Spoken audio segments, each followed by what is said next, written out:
Go. Oh. Dito muna si Reg. Sige, sige, walang problema. Sige. Tawagin nyo na ako pag nandito na kayo. Okay, bye-bye. Paghanda muna ng pagkain.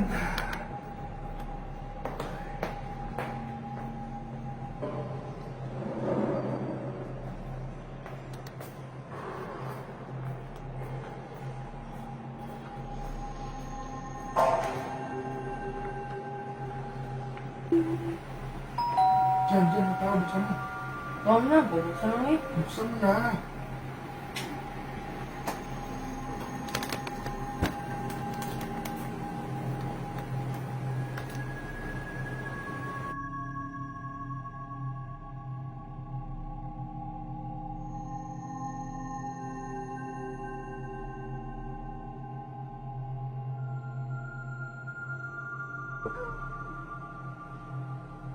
Wala naman tao, kuya eh.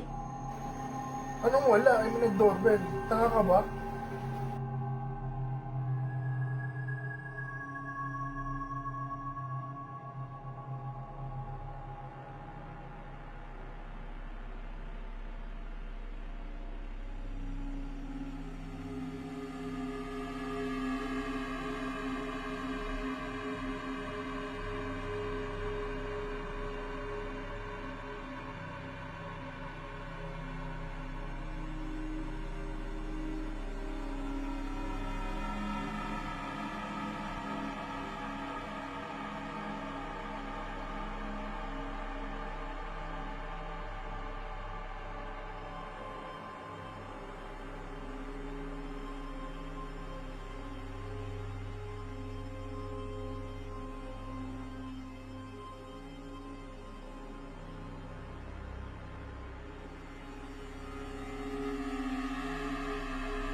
Oh, nandiyan ka na? Ano kaya atid ka ng daddy mo? Hinatid pa ako ni Daddy po sa baba, tapos nakakyan na lang pa ako mag-isa. O tara, pasok ka muna.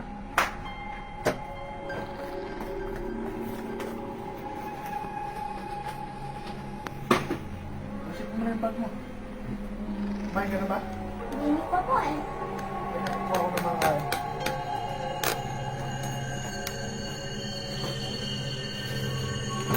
Alright. Diyan ka lang, tatapon akong basura.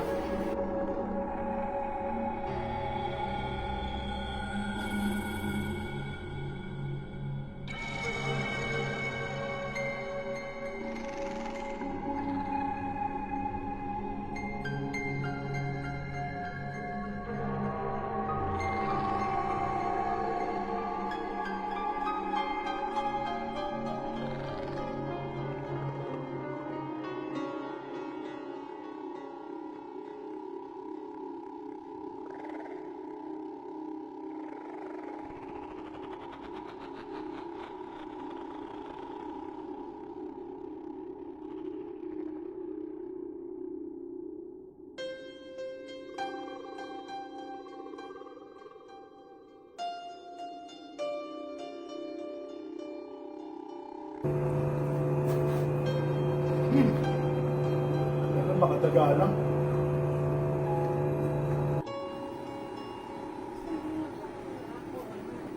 Uy, dyan! Nagugas ka na ng pinggan.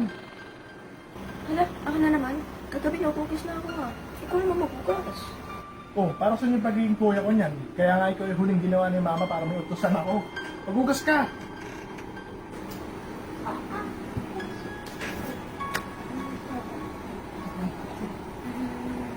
Kaya walang ginagawa. Ako nagkukugas lagi. Kaya, nakakainis. Uy, manahimik ka dyan. Naririnig kita, ha? Sexy nito, ha?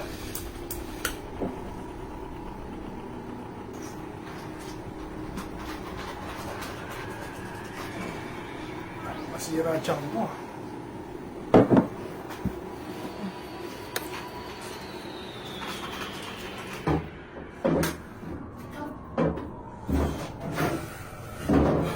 Ba? Mabibigyan na reward si Ren sa gugas ng plato ah.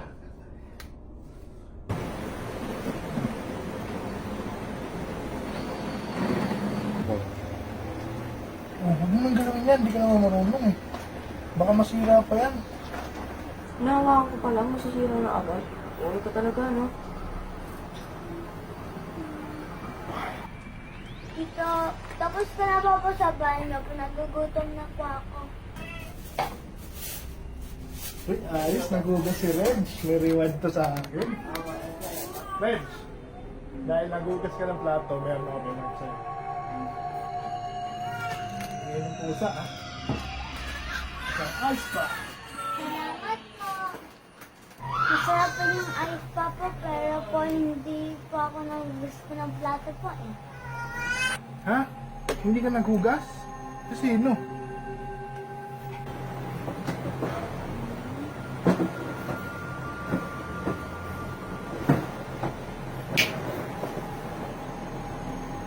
Ina. Ano naman kayo mga tropa? Huwag mo naman ang tawagin ng ganyan.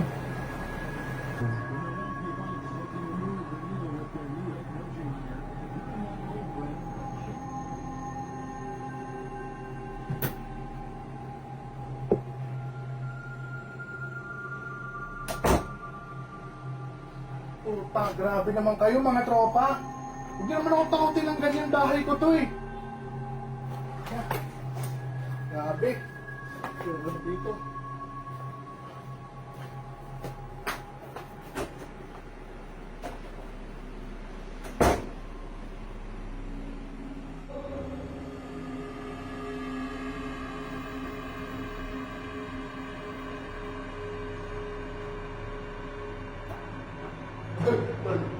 Ikaw yung nasa kabilang unit ko, di ba? Oo. Ba't parang problemado ka naman? Ano ba yan? Gusto ko, tungkol sa chicks yan, ah. Hindi to. Oh, kung hindi tungkol sa chicks, tungkol sa yan. Sa unit ko.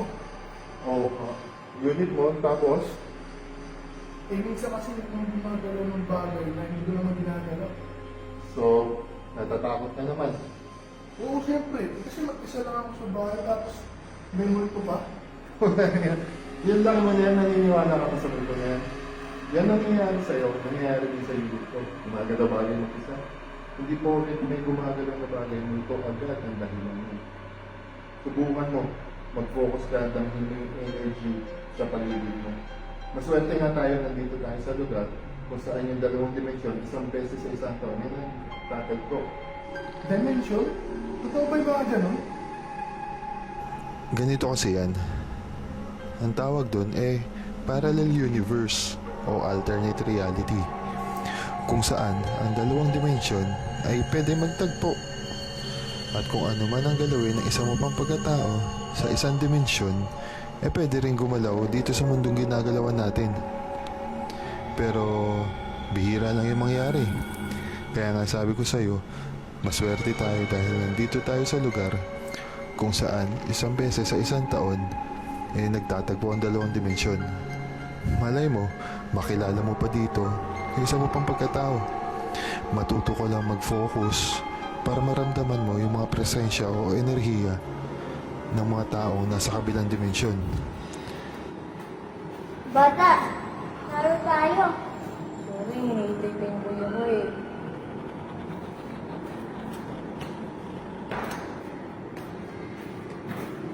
Boy, may nakita kang bata dito. Oh, kuya! Yan ka na pala! Tara! Uwi tayo! Sabi mo!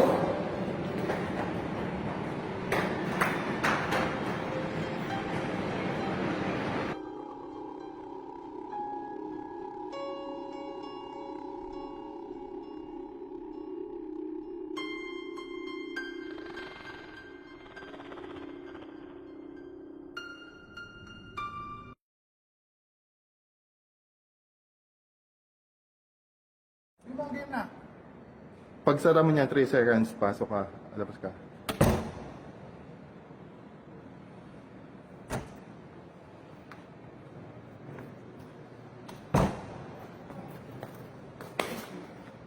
Baka nakalimutan ko. Makakalimutan mo. Ah!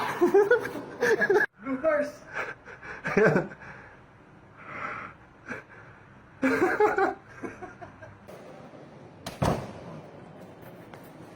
Ay, puta, nakalimutan ko. Baka Sabi sa inyo, napakabobo na itong artista ko na to.